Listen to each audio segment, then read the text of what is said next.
খুব মনোযোগ দিয়া কার্টুন দেখতেছে। আপনারা যদি দেখেন বিশ্ব পণ্ডিত কাকে বলে দেখে যান।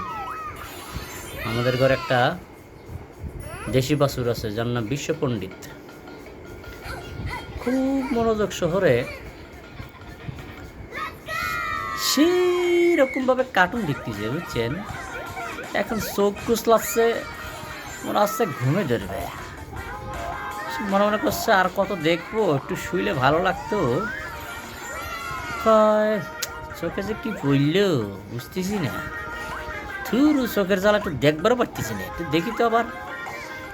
হ্যাঁ, আরে কার্টুন রে, কত সুন্দর কার্টুন, হ্যাঁ, খুব ভালো লাগতেছে। এ স্যার আরেকজন মহাবশ বিশ্ব পণ্ডিত যার নাম ইনায়া। হ্যাঁ, উনি আবার জানালায় সুন্দর বেয়ে বেয়ে ওঠে, আবার নামে।